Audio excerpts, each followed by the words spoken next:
Yo, what's going on, my peeps? So we're just checking in here. We just got done with a little studio session. I am working on the next project. I got a couple different things going on in the music space. Working with Michael Sway, where we're doing a little collab project again, and then working on my own stuff. There's something with the music I noticed. I've been progressively getting better. And really, that process of getting better has just been me becoming more and more aligned with the way that I feel called to express myself. And, being able, it's the best way I could put it. If you have an image of something that you want to create in your mind, and then, you try to like draw it out. But if you've never done any kind of drawing before, then the skill of drawing to manifest what you have in your mind's eye might be kind of skewed because there's not that level of skill to create what you're trying to create. And so I've noticed the same thing with the music where I'll have a vision of what I see, but then learning the skills to then be able to manifest that into something that is aligned with what I see in my mind's eye. And so I've been practicing because it's a lot of these different things. It really just comes down to just practice. And that's why for me, I focus so much more on processes relative to outcomes. Because like an outcome of, I want to create this masterpiece is depending on a lot of different things going right, more or less. And with that, there's so many different variables. It can be difficult to know how to actually manifest that.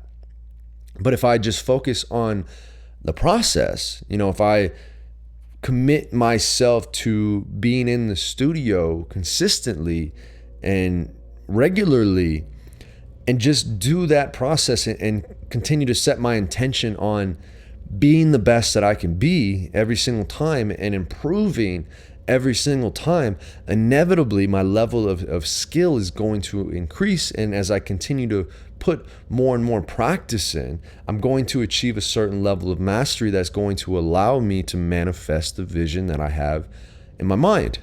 And so that's what this process has been. And that's also why understanding this and realizing this, why I love to share the journey of it all. Because I want people to see what actually goes into this. Because so many times, we see somebody successful or we see some kind of masterpiece of art and we see the finished product and we don't see everything that actually went into creating that. And the more that I study very successful people, the more I realize that there's not really a big difference. There's not like there's this kind of special ability that people have that makes them different and makes them successful. Because fundamentally, we're all God. We're all part of the same shit. And so the thing that separates us is really putting in the work.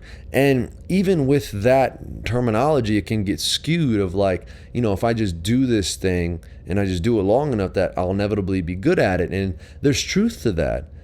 But there's a deeper level of truth in that if you aren't doing things that you're passionate about, then you are likely, even if if you take two people and they both put the same amount of time into practicing something, if there's one person that feels more of a sense of purpose and fulfillment and alignment in their practice, they're going to get way more out of that than the person that maybe is just doing it because they feel like they're supposed to be doing it, even if it is the same amount of dedicated time put into that thing.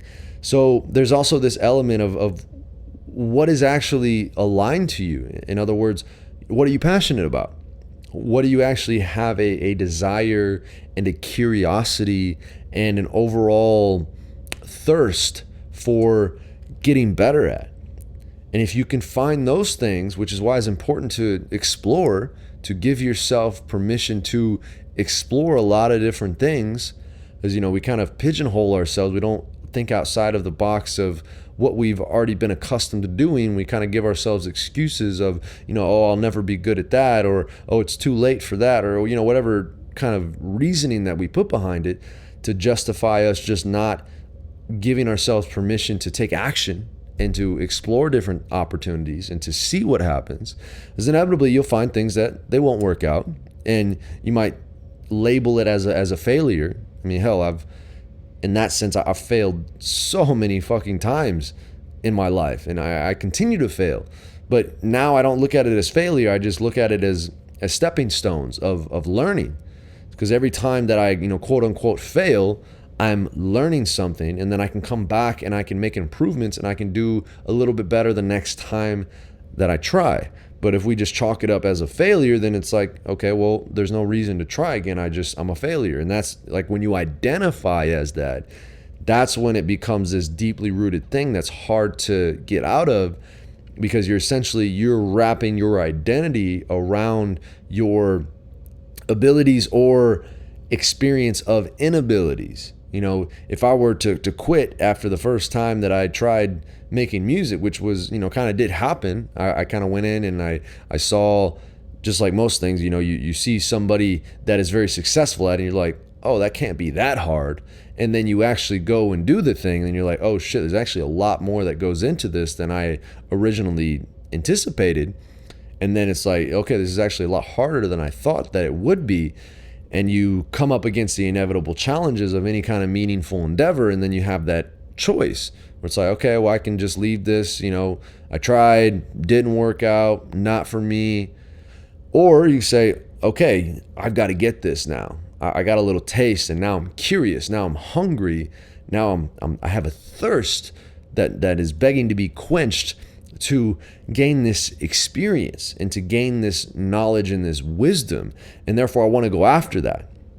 And it's not right or wrong either way. You get to make that choice, because if you try something and you definitely feel like that thing is just, it's not for me. I don't know. First thing that comes to my mind is like bowling, where it's like, some people are super passionate about bowling. They join the bowling club of, their local league or whatever. However, I don't even know how that works. But they are super passionate about it, and it's something that they do regularly, and they make it a part of their lifestyle. Versus, me, where I've gone bowling a couple times, and like, yeah, I wasn't very good at it. Sometimes I, got lucky. But there wasn't really a desire for me to be like, oh man, I really need to drop everything and I need to focus on bowling because I really want to get better at this. And again, I could say like, oh, well, I didn't even try. But that was something just innately I felt I'm not very interested in. Like I don't really necessarily care whether I'm a great bowler or not. And for me, that doesn't determine a lot of happiness and fulfillment in my life. Somebody could be completely different. So these things are unique, and you have to figure out what is going to work best for you. And the same thing is true in, I've experienced in weightlifting, to where when I first started to try to do Olympic weightlifting specifically, I got really frustrated because I saw other people doing it and they made it look easy. And then I tried it and I was like, holy shit, this is hard. And I really suck at it, even though I thought that I'd naturally be good at it because I was naturally good at some other things. And there is that little, there is a little bit of kind of innate genius or talent that, you could argue about things that you've acquired in your past lives or your upbringing or, XYZ. Some people are inherently better, naturally more gifted at things than other people. But either way, if there's something where it's like, man, this is like for me with weightlifting, it was something that was frustrating. And because it was frustrating, was like, I've got to get this thing. I need to figure this shit out. And then that led me on a whole journey that I'm still on of learning how to weightlift. And, it's funny, I've been competing in Olympic lifting for almost, I think almost a decade now. And I'm still feel like I'm a beginner at it. And it's put things in perspective to help me realize, like, really, simultaneously how much can be accomplished in a decade, but also how small a decade is. Because this is something I've been religiously, consistently progressing. Yeah, I've had setbacks, I've had injuries along the way and a part of my journey. But either way, like I've been dedicated to this thing for a very long time, and I'm still still not as good as, objectively speaking, with the amount of weight that I lift as like, a world champion weightlifter. In other words, like I'm still not on a world platform. Like, yeah, I've made some good progress, and even locally, and even regionally, I'm pretty decent. But still, it's like there's still so much room to grow. And I watch people that have been doing it for less than I am, or even longer than I am, and it's like, holy shit, there's still a lot more to this. But either way, it's just an example and just something I felt called to share. And I want to get a little poetic here because I wrote something this morning, and it just kind of got me in this mode to where the asking the question of what is the sound of soundlessness. And like so much of my journey recently has been this place of learning how to surrender more and more to what already is, what is already here. And the more that I've been going through this process, the more like all of these paradoxes keep coming up, where it's like, I use the analogy in my writing this morning. By the way, if you're listening to this and you want to receive my weekly, I do it like 2-3 times a week. I send out little emails that are essentially, they're kind of like my journal entries, to be honest. They're just my writings. I sit down and I write, and just whatever comes up. Sometimes it's poetry, sometimes it's more philosophical, sometimes it's more practical. But either way, going through that experience, I use the analogy of, blessings. You're surrounded by blessings because everything that you could ever want and ever need is already right here and right now. And that sounds cool, and it might be pretty cliche, and it might not necessarily like resonate, because it's like, well, shit, like I'm not where I want to be right now, actually. But it's coming from this understanding that this life, and I wouldn't even say this life, but this experience, this consciousness is eternal and is, essentially infinite. And when you, eternal and infinite, when you kind of start to get into these realms, it's like time dissolves, time disappears. And when time disappears, that means that literally everything that ever has happened and ever could happen is already here, happening right here and right now. Which again, it's like words can sometimes miss the actual underlying message. So I invite you to, listen to the words, but also just give yourself space to feel what is arising beyond the words. So just that understanding that everything that ever could happen, everything that ever will happen is happening all right here and right now. That is kind of this concept of eternity. And so blessings are eternally showering upon you. But we don't like the rain, or at least we've been conditioned to not like the rain, to not, getting wet and changing our current state. Because essentially that's what that is. If you go outside, you're all dry, and you got fresh clothes on, and then it rains, and then you get wet, and then literally like your body is wet. Your state and your current state of being is changed now. And we don't necessarily like that, physical or mentally and emotionally. And so we hold up our umbrellas, we get our umbrellas out, which blocks the rain, which is analogous to blocking the blessings. And the umbrella is symbolizing our ideas that we are choosing to uphold that may seem, at least in the short term, to provide us a sense of security. But because we are blocking the blessings, because we are blocking what is through our idea, through our illusion of a sense of security through the umbrella that we are choosing to uphold, then we are not able and we're not allowing ourselves to be open to receive what is already there. So if you have different stories or different beliefs, different perspectives of things that are essentially upholding this umbrella because you don't want to get wet, you don't want to have a change of state, or you don't want to change who you are, then it can be easy to not see what is already around you. And when I wrote that, it naturally, I could hear the raindrops dropping on the umbrella. And it's essentially like all of those blessings dropping and being unreceived and then just falling to the side. Which again, this isn't right, wrong, judgmental, good, bad, anything like that. It's just noticing and just becoming aware of these different elements. And that's when the question of, what is the sound of soundlessness? Because the blessings, it's eternal. It's something that it's already here. And therefore, because it's already here, we find ways to become unaware of it. It's like something that's already here, or even, our body, like our skin, because we live with it our entire lives, we kind of take it for granted. And in a sense, we don't notice what is here the whole time because we are infused with it.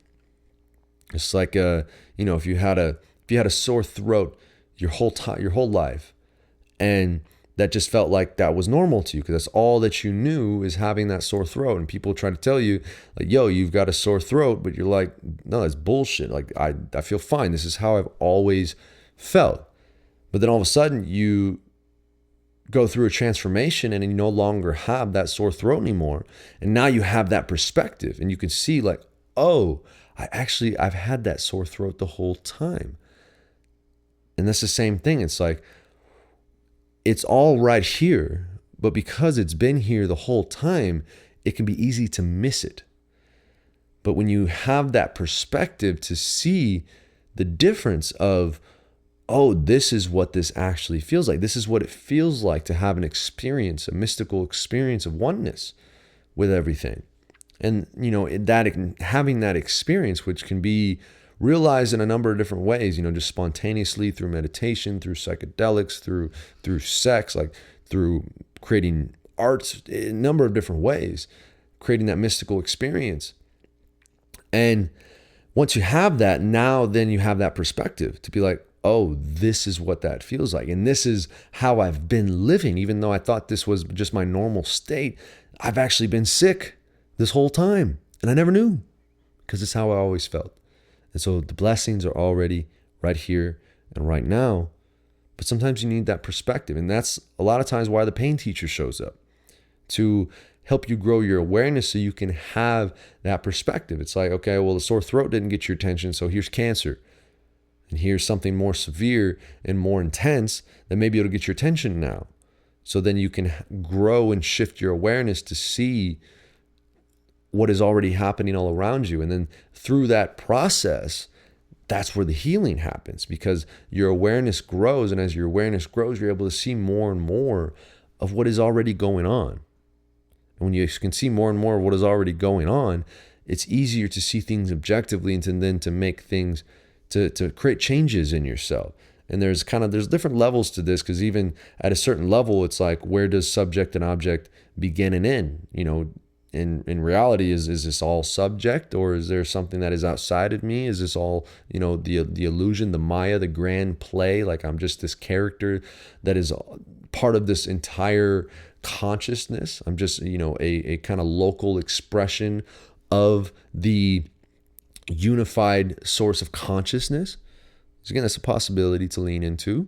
And if that's the case, then it's like, it's all subjective. And that's like quantum physics is pointing more and more to that, where the way that we think about things, our perspectives, our beliefs literally shape the reality at an individual and a collective level of what we are experiencing. And so knowing that, it's like you can begin to make these changes within yourself by simply changing your beliefs about things, changing your perspective about things.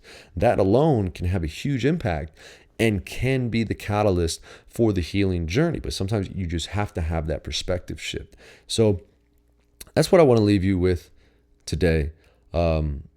Obviously, I can keep going a lot of different directions, but I feel like this is a good transmission for today that I will leave you with. And that's it, y'all. Have an amazing day. And remember, the journey is the way. Talk to you real soon. Peace.